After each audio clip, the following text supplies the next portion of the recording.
শব্দই ব্রহ্ম, শব্দটা সবাই শুনে এসছেন। তা এখন জানেন কি আপনার মুখে বলা কোন কথাগুলো আপনার আয়ু কমিয়ে দিচ্ছে? জানলে অবাক হয়ে যাবেন যে কিছু কথা আপনি মুখ দিয়ে বলেন, জানতে অজান্তে বলেন, কখনো মনের আবেগে বলেন, যেগুলোর জন্য ভগবান বিধাতা পুরুষ আমাদের 4 দিনের দিন যে আয়ু লিখেছিলেন সেগুলো কমে যায়। আমরা রোগ যন্ত্রণা ব্যাধিতে ভরে নিয়ে জীবন নিয়ে এগোই, আর জীবনে বারবার হোঁচট খাই, আঘাত পাই, তখন বলি ঈশ্বর ঠাকুর তুমি বাঁচাও। তাহলে কোন কথাগুলো যদি আপনিও ভুলে বলেন, অনেকে অনেক সময় আবেগের বশে বলেন, আজ থেকে সংশোধন করে নিতে হবে। ভিডিওটার সঙ্গে শেষ পর্যন্ত থাকুন, আপনারা দেখছেন স্বস্তি বার্তা। প্রথমেই বলি, অনেকেই দেখা হলে বলেন আমার ভালো লাগছে না, আমি কেমন আছেন কাকা, আর ভালো লাগছে না, মরলে বাঁচি। এই যে নেগেটিভ কথাগুলো মুখ দিয়ে যাদের সবসময় বেরোয়, তারা এই কথাগুলো বলেই তাদের দুঃখকে ত্বরান্বিত করছে। থাকুক না আপনার জীবনে জ্বালা যন্ত্রণা দুঃখ সমস্ত কিছুর মধ্যে, কেউ জিজ্ঞাসা করলেই বলবো না না আছি, ওই কেটে যাচ্ছে, ঈশ্বরের দয়ায় মোটামুটি আছি। কখনোই এই নেগেটিভ প্যানপেনানি যারা গায় তাদের জীবনে, এই যে অনেকে আছে যারা মুখের উপর বলে আমার না ভালো যাচ্ছে না দিন, বা কেউ বলে আর মনে হয় বেশি দিন বাঁচবো না, এই কথাগুলো, এই নেগেটিভ কথাগুলো, এই নেগেটিভ ভাবগুলো সবসময় মনে রাখবেন আপনার আয়ু কমিয়ে দিচ্ছে, আয়ু খেয়ে নিচ্ছে।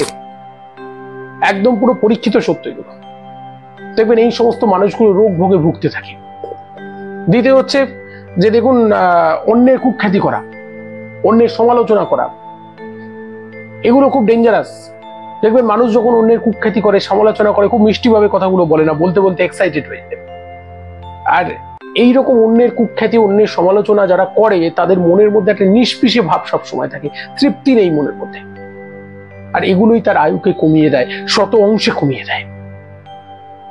রোগ ভোগে ভোগে, ওই যে বললাম আয়ু কমাচ্ছে মানে সবসময় যে তার মৃত্যু হবে সেরকম নয়। নানা রকম রোগ, পায়ের ব্যথা, কোমরে ব্যথা, হাঁটুতে ব্যথা তাকে আক্রমণ করবে।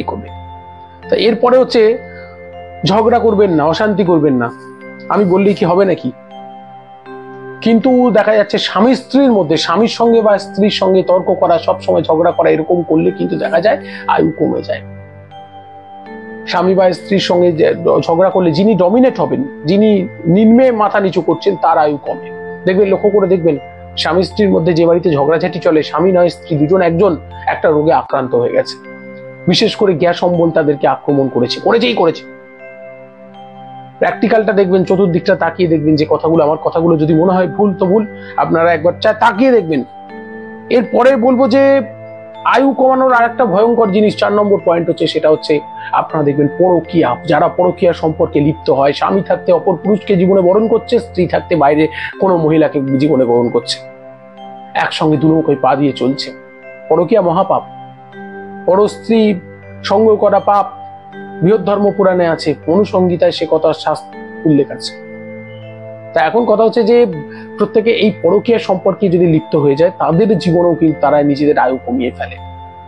আমি এরকম অনেক উদাহরণ দেখেছি যে নিজের স্ত্রীকে ছেড়ে দিয়ে অন্য এক মহিলাকে বিয়ে করলো, ডিভোর্স দিয়ে দিয়েছে স্ত্রীকে, সেই মোহগ্রস্ততা কয়েক বছরের মধ্যে ক্যান্সার আক্রান্ত হয়ে মারা গেছে। এক্সাম্পল, বহু এক্সাম্পল আছে। তো এটা একটা ব্যাপার। আর আমি লাস্ট বলবো, 5ম পয়েন্ট বলবো, যেটা সবার সাবধান থাকা উচিত, সেটা হচ্ছে যে অভিশাপ দেওয়া। অন্যকে অভিশাপ দেওয়া, দেখিস তোর কি হয়, ভগবান উপরে থাকলে তোকে দেখে নেবে, ইত্যাদি ইত্যাদি। অভিশাপ জগতে দেয় নিজের আয়ুষ্কাল। Every action has an equal and opposite reaction.